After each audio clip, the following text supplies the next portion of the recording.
அனைவருக்கும் வணக்கம். வாழ்க்கை வாழ்வதற்காகவே என்ற காணொளிகளினுடைய வரிசையில் நீங்கள் 1 தொடக்கம் 3 வயதுள்ள குழந்தைகளினுடைய அம்மா அல்லது அப்பா அல்லது பராமரிப்பாளராக இருந்தீங்கன்னு சொன்னால், அல்லது ஒரு கேர்டேக்கர் ஒரு ஒரு சைல்ட் கேரில் ஒர்க் பண்ணுறீங்கன்னு சொன்னால், இந்த காணொளி உங்களுக்கு யூஸ்ஃபுல்லாக இருக்கும் என்று சொல்லி நான் நம்புகிறேன்.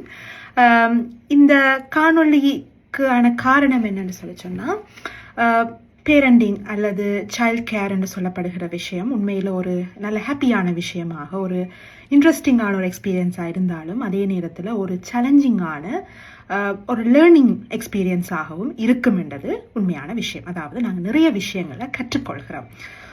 பிள்ளையை வழி நடத்துகிற போது நாங்களே நிறைய விஷயங்களை கற்றுக்கொள்வோம் என்று சொல்லி என்னுடைய அம்மா எனக்கு சொல்லியிருந்தவர்.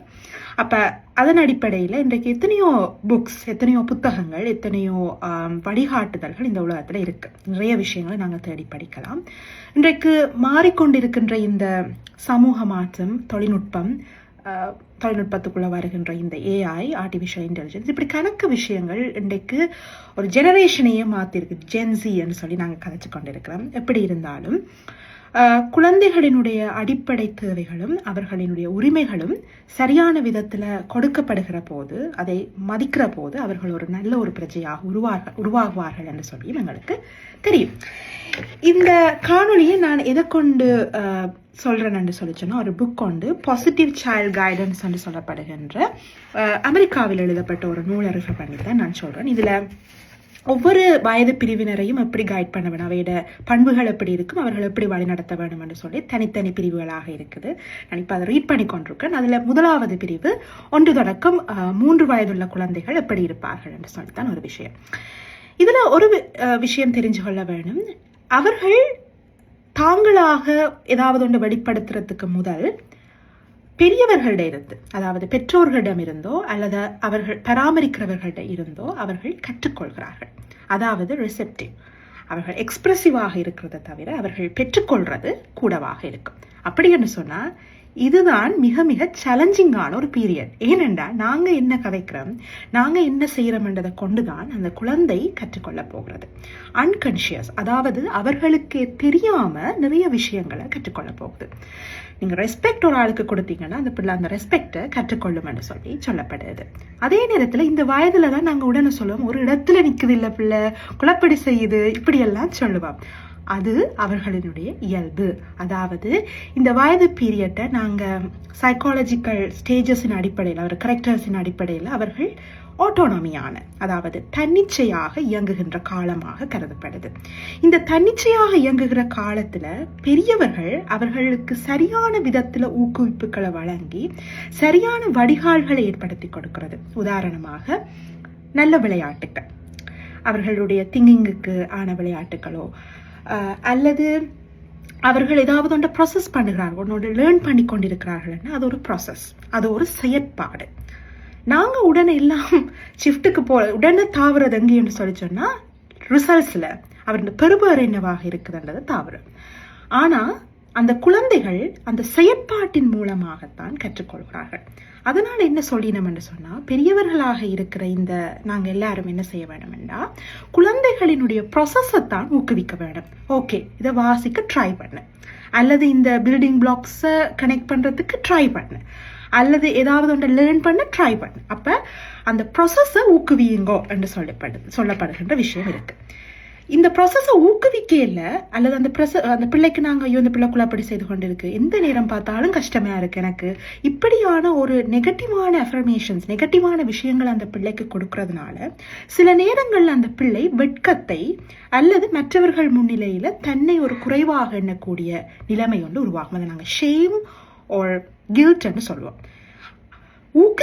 ஊக்குவிச்சு கொண்டு வளர்க்குற பிள்ளை பார்த்தீங்கன்னு சொன்னால், மற்றவர்கள்ட்ட இருந்து சரியான விஷயங்களை லேர்ன் பண்ணி கொண்டிருக்கிற பிள்ளை பார்த்தீங்கன்னு சொன்னால், அது ஒரு கான்ஃபிடென்ஸான, ஒரு தன்னம்பிக்கை உள்ள பிள்ளையாக எதிர்காலத்தில் உருவாகும் என்று சொல்லி உளவியல் சொல்கிறது. சரி, ஒரு விஷயம் பிள்ளை செய்துட்டு எங்களுக்கு அது பிடிக்கல, அதை நாங்கள் திருத்துறதுக்கு ட்ரை பண்ணுற வேண்டாம், இதை செய்ய வேணாம் அல்லது அந்த பிளக்கை போய் நீ தொட வேணாம் என்று சொல்ல வேணாம். அந்த என்விரான்மெண்ட்டை மாற்ற ட்ரை பண்ணுங்க. அந்த பிளக்குக்கான சரியான ப்ரொடெக்டிவ் கேப்ஸையோ அல்லது வேறு ஏதாவது ஒரு வழிமுறையோ பயன்படுத்தி அந்த பிள்ளைக்கு சேஃபான, அதாவது பாதுகாப்பான ஒரு சூழலை உருவாக்குறதுக்கு முயற்சி செய்யுங்க. அப்படி இல்லை, திரும்பி திரும்பி அந்த பிள்ளை ஒரு ஆபத்தான விஷயங்களையோ அல்லது பிழையான ஒரு விஷயங்களை செய்யுது, அதை நீங்கள் திருத்த வேணும் என்று ட்ரை பண்ண போறீங்கன்னு சொன்னால் அந்த பிள்ளையை ரீடிரெக்ட் பண்ணுங்க. அந்த பிள்ளைக்கு நீங்கள் என்ன சொன்னாலும் விளங்க போறீங்கள இந்த காலப்பகுதியில்.